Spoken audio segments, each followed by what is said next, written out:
అయ్యయ్యో! ఏంటమ్మా? ఈరోజు ఏదైనా స్పెషల్ రోజా? లేక ఆఫీస్‌కి సెలవు ఇచ్చారా? అని రాధమ్మ అనసూయమ్మకు కాఫీ ఇస్తూ అడిగింది.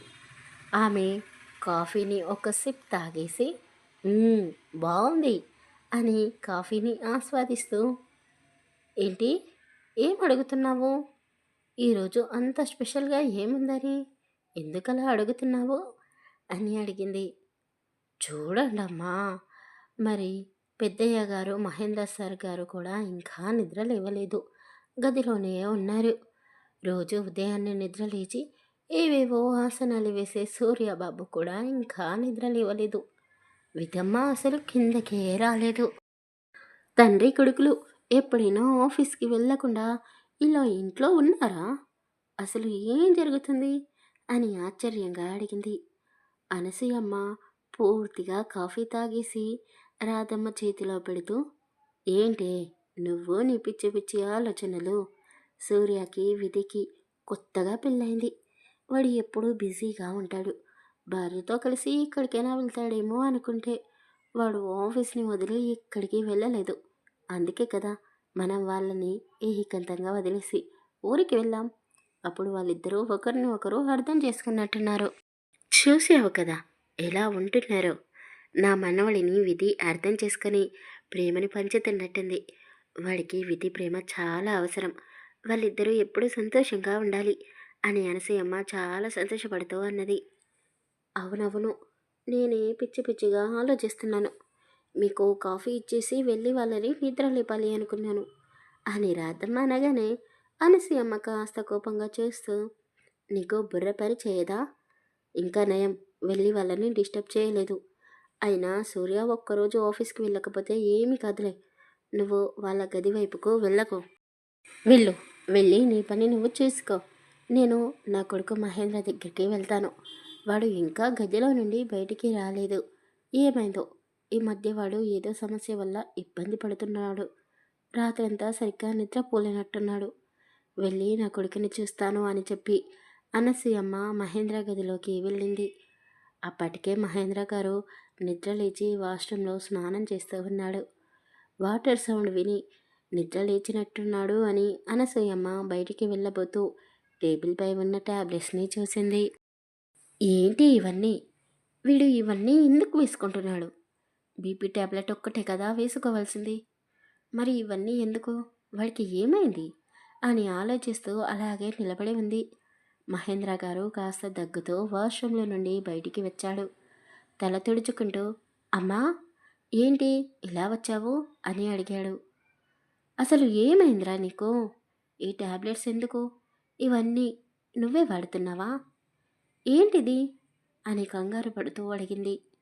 అయ్యో అమ్మా, నాకు ఏమీ కాలేదు, బాగానే ఉన్నాను. ముంబైకి వెళ్ళి వచ్చిన తర్వాత కాస్త జలుబు చేసింది. డాక్టర్ దగ్గరికి వెళ్ళాను.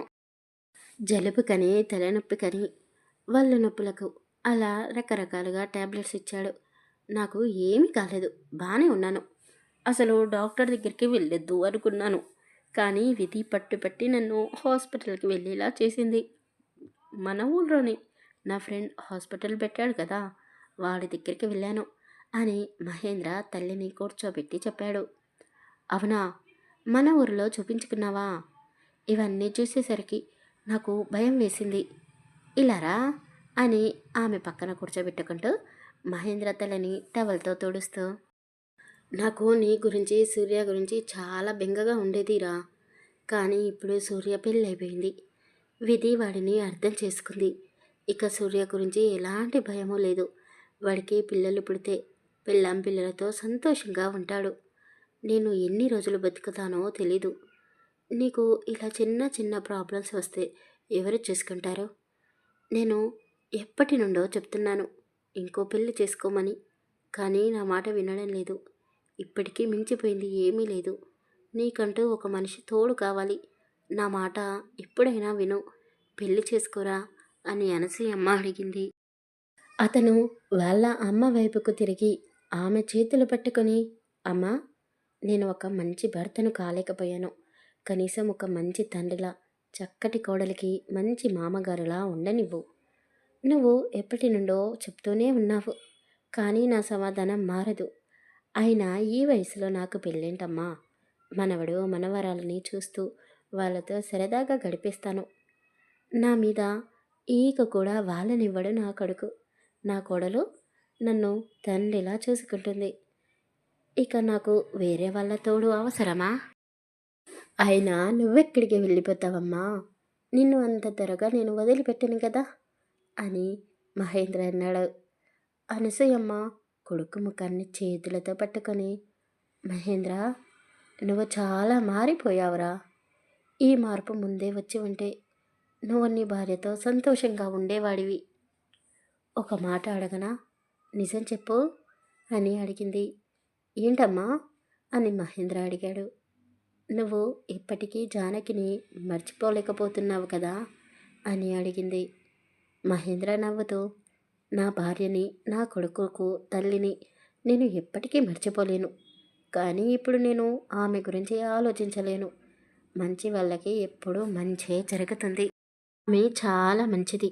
అందుకే దేవుడు ఆమెకు చక్కటి కుటుంబాన్ని ఇచ్చాడు. ఎక్కడ ఉన్నా తను సంతోషంగా ఉంటే చాలు. నాకు నా కొడుకుని ఇచ్చేసింది కదా, అది చాలు అని చెప్పాడు. అది కాదురా, ఒక్కసారి అని అనసూయమ్మ ఇంకా ఏదో చెప్పబోతూ ఉంటే మహేంద్ర పైకి లేచి, ఇక చాలు, నువ్వు ఏం మాట్లాడతావో నాకు తెలుసు. ఈ టాపిక్ని వదిలేసేయి. చాలా లేట్ అయ్యింది. నేను ఆఫీస్కి వెళ్ళాలి. సూర్య వెళ్ళిపోయాడా అని అడిగాడు.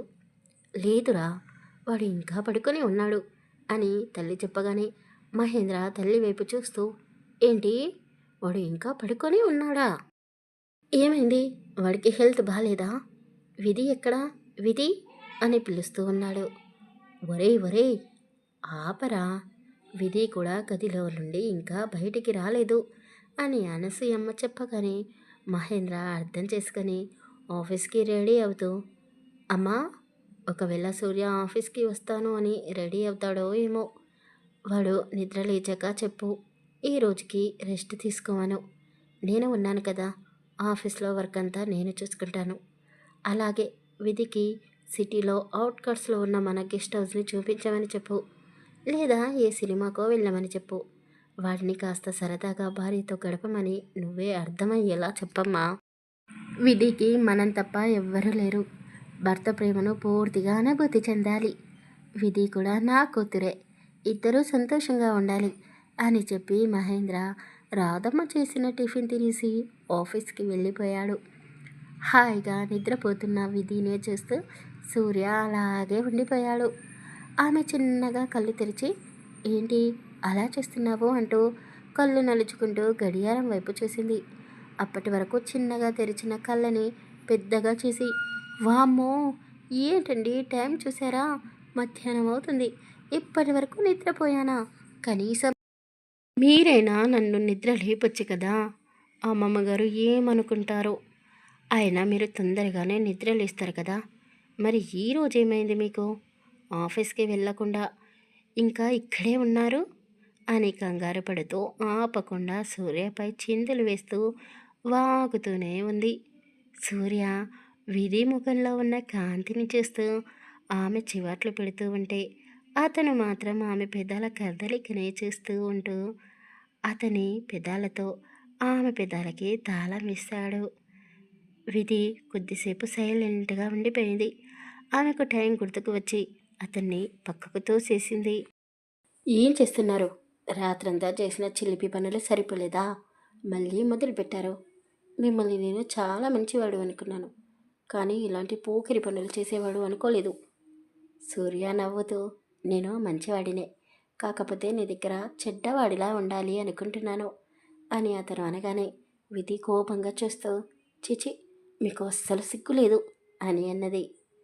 నీ దగ్గర సిగ్గుపడితే నేను బ్రహ్మచారిలాగానే ఉండిపోవాలి అని అతను అనగానే విధి సిగ్గుపడుతూ, ఇక చాలు ఆపండి అంటూ ఆమె పైకి లేవబోయింది. సూర్య ఆమె చెయ్యి పట్టుకొని ఆపేస్తూ, ఎక్కడికి వెళ్తున్నావు? ఇంకా కొద్దిసేపు నాతోనే ఉండొచ్చు కదా అని అన్నాడు. మీతో ఉంటే ఏం చేస్తారో నాకు తెలుసు.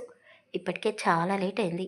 అమ్మమ్మ గారికి నా ముఖం ఎలా చూపించాలో ఏమో అంటూ ఆమెపై ఉన్న దుప్పటిని పక్కకి తీసేస్తూ సూర్య వైపు చూసి, మీరు కళ్ళు మూసుకోండి అని చెప్పింది.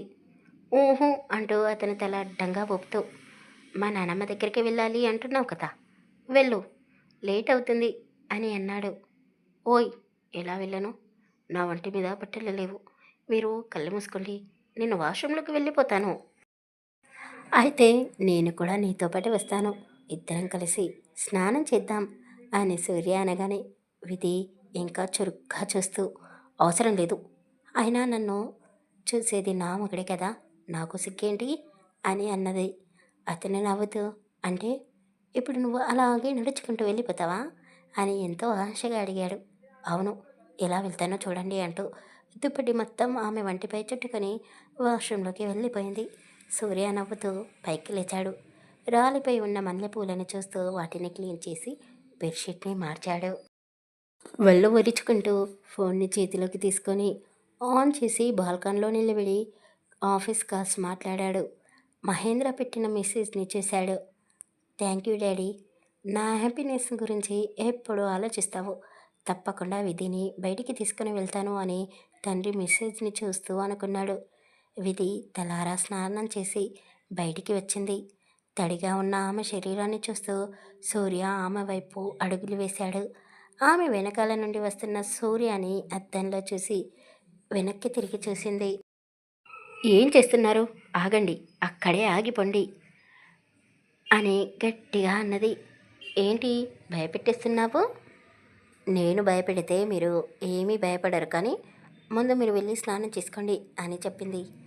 అబ్బా, రోజు చేసేదే కదానే, ఈరోజు ఎందుకో నీతో చేపించుకోవాలని ఉంది. ఆమె నడుమపై 2 చేతులు పెట్టుకొని, మీరు అలాంటి ఆశలు ఏమీ పెట్టుకోకండి, అయినా మీరేమీ చిన్న పిల్లాడు కాదు అని అన్నది. అతను ఇంకా దగ్గరికి రాబోతూ ఉంటే విధి దూరం జరిగింది. వద్దండి ప్లీజ్, ఇప్పుడే స్నానం చేశాను, మీరు ముట్టుకుంటే మళ్ళీ మైల పడిపోతాను అని అన్నది.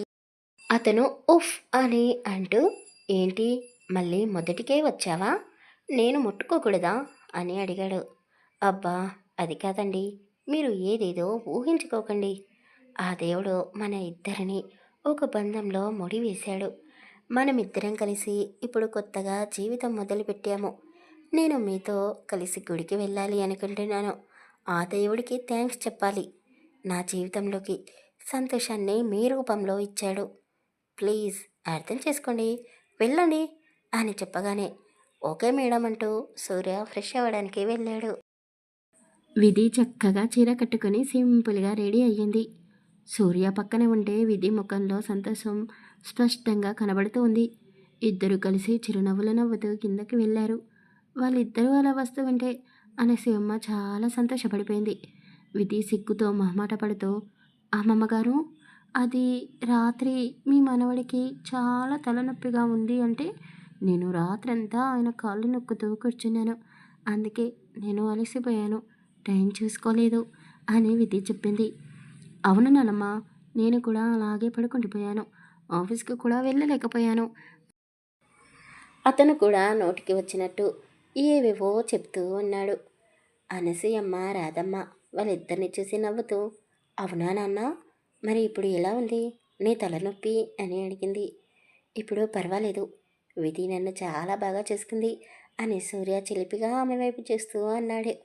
విధి సూర్యకి తలనొప్పిగా ఉంది అంటే నువ్వు కాళ్ళు ఎందుకు నొక్కావు అంటే, కాళ్ళు నొక్కితే తలనొప్పి తగ్గిపోతుందా ఏంటి రాదా, ఇన్ని రోజులు మనకు ఈ విషయం తెలియనే లేదు అని అనసూయమ్మ కావాలని వాళ్ళిద్దరినీ ఆట పట్టిస్తూ అడిగింది. విధి సిగ్గుపడుతూ, అమ్మమ్మ గారు ఏంటండి మీరు అంటూ ఆమె దగ్గరికి వెళ్ళి గట్టిగా కౌగిలించుకుంది. పిచ్చి పిల్ల, ఆ మాత్రం అర్థం చేసుకోలేనా, మీ ఇద్దరూ ఎప్పుడూ సంతోషంగా ఉండాలి అని ఆవిడ అనగానే విధి అనసూయమ్మ కాళ్ళకి నమస్కారం చేసింది. దేవుడి గదిలోకి వెళ్ళి దేవుడికి కూడా దండం పెట్టుకొని, విధి, నువ్వు ఇంటికి వచ్చినప్పటి నుండి ఈరోజే దేవుడి గదిలోకి వెళ్ళావు అని అనసూయమ్మ అన్నది. అవును, ఇన్ని రోజులు నాకు దేవుడి మీద నమ్మకం లేదు, కానీ ఇప్పుడు నమ్మకం కలిగింది అంటూ సూర్య వైపు చూసింది. నానమ్మ, ఇద్దరం బయటికి వెళ్తాం అని సూర్య చెప్పాడు. వెళ్ళండి, మీ నాన్న కూడా విధిని తీసుకుని బయటికి వెళ్ళమని చెప్పాడు. కాస్త తినేసి వెళ్ళండి అని అనసూయమ్మ అన్నది. వద్దు అమ్మమ్మ, మేము గుడికి వెళ్ళాలి, అని విధి అన్నది. ఏంటి, ఈ టైంలోనా? మధ్యాహ్నం అవుతుంది, ఇప్పుడు గుడికి వెళ్ళడం అవసరమా? ఏంటి నానమ్మ, మధ్యాహ్నం గుడికి వెళ్ళకూడదా? ఆ దేవుడు కూడా రెస్ట్ తీసుకుంటాడా ఏంటి నీలాగా? అని సూర్య అనగానే అందరూ గట్టిగా నవ్వేశారు. అదే సమయంలో వాళ్ళ ఇంట్లోకి విధి అని పిలుచుకుంటూ అరుణ్ లోపలికి వచ్చాడు. అతన్ని చూసి సూర్య కళ్ళు ఎర్ర చేశాడు. ఈ రోజుకి స్టోరీ ఇంతేనండి. చిన్న హెల్త్ ప్రాబ్లం వల్ల రోజు స్టోరీ చేయలేకపోయాను. దానికి తోడు మా సైడ్ పవర్ కట్ గవర్నమెంటే కట్ చేసింది. ఎందుకో తర్వాత చెప్తాను. అంతకంటే ముందు ప్లీజ్ మన ఛానల్ని సబ్స్క్రైబ్ చేసుకోండి. అలాగే స్టోరీ నచ్చితే లైక్ చేసి తప్పకుండా కామెంట్ చేయండి. Thank you for listening. Bye bye.